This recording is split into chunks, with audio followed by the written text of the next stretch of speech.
What's up mga higala? Good day! Yan, welcome back to my YouTube channel, Ngobs TV Mode to Vlog.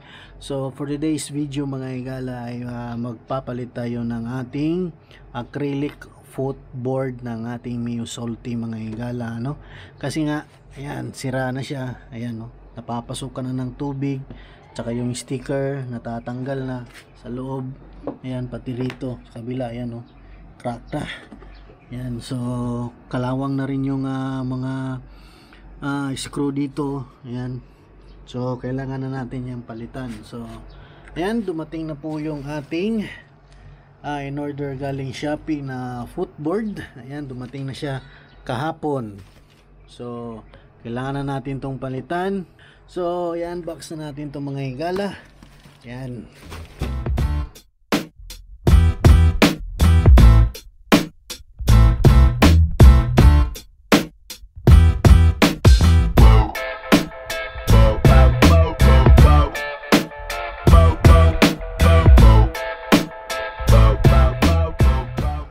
So, ayan na mga higala.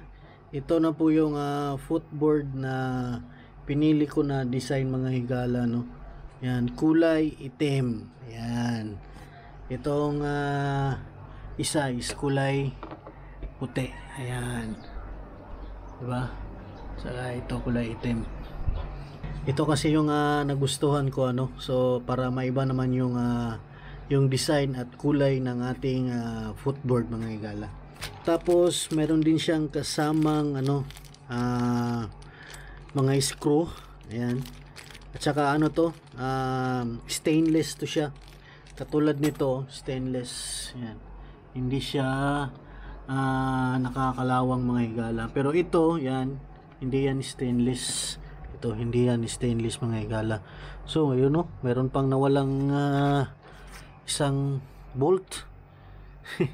Nawala pa, pero okay lang yan mga higala. Papalitan na lang natin siya ng isa dito. Tatanggal na lang tayo ng isa. Ayan. Papalit tayo na ito.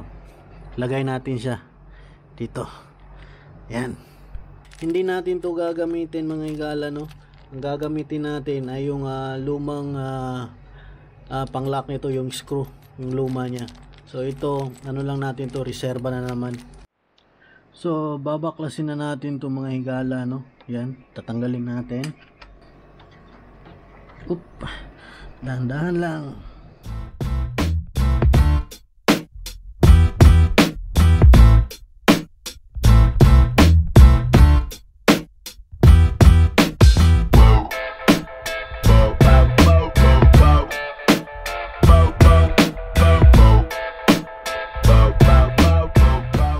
So ayan, natanggal na po natin yung lumang footboard natin, ano.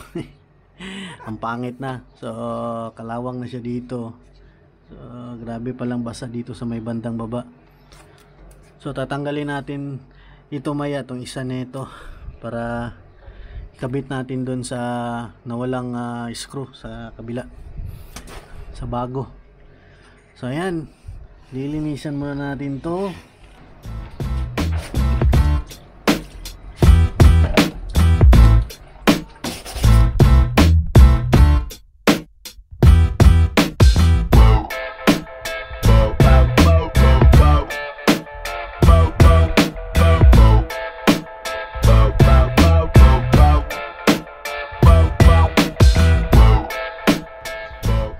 So ayan, nalinisan na natin. So kabit na natin to. Ayan, kabit na natin tong bago. Ayan, tsaka pag bumili pala kayo nito mga higala, no, wala pa siyang butas. Ayan, so tayo pa po yung maglagay ng butas dyan, ano, kasi kailangan natin siyang isentro mismo. Kasi itong mga butas na to, hindi siya masyadong sentro sa butas dito mga higala. So kailangan sentro muna natin. Gamit tayo ng screw driver para pambutas dito. Yan.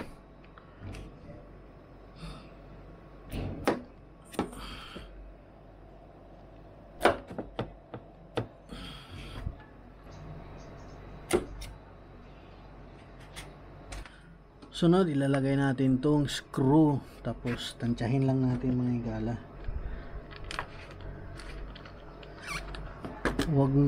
Wag nyo muna masyadong higpitan kasi mag-a-adjust pa tayo dito. Yan, mag-a-adjust pa yan tayo. So kailangan lang na may makakapit dito.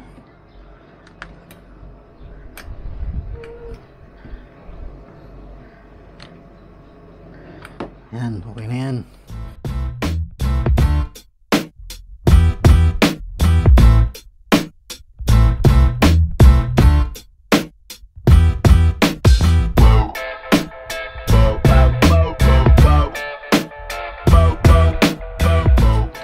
So ayan, ipasok na natin yung mga screw mga higala, no? So paluwagan lang natin kasi tatansyahin lang natin para pumasok talaga siya, para hindi siya tabingi, ano? So always double check your work. Yan, ayos na, ganda na, at saka pantay na rin siya mga higala.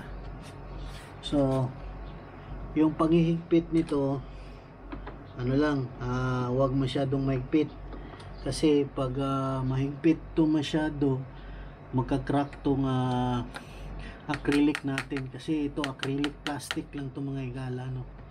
Nasa 3mm lang yung kapal nito. So wag mo lang masyadong higpitan, tama-tama na lang yung hindi siya gagalaw.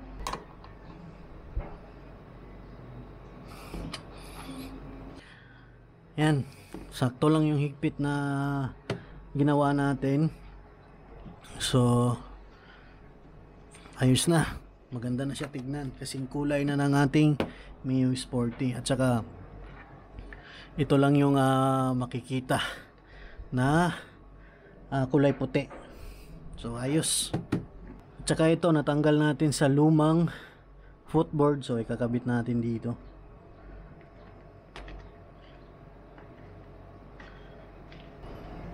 Kailangan mo pala itong i-double check mga higala, no? Kasi maluwag pala yung iba, oh. Hindi masyadong mahigpit. So kailangan i-double check nyo pala kasi matatanggal to. Pwede nyo lang din tong kamayin pala, oh. Yan, sa paghigpit.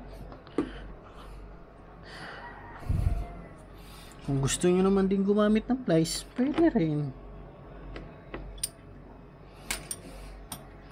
Sa akin okay na to, kamayin ko na lang.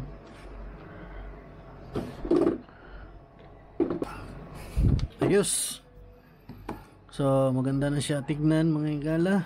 Yan, share ko lang tong aking bagong footboard, kung paano mag-install nito mga higala. Yan, napakaganda. So ilalagay ko na lang po yung link kung saan ko to nabili sa Shopee para makabili din kayo mga higala, no? Tsaka pangalawang beses ko na tong nakabili sa mismong store na binilhan ko mga higala. Ayan. Hanggang dito na lang po yung vlog ko mga higala. Maraming salamat sa pagsubaybay ng aking vlog at saka pagsuporta. Please don't skip ads mga higala para makatulong po kayo sa channel ko. So thank you and God bless mga higala.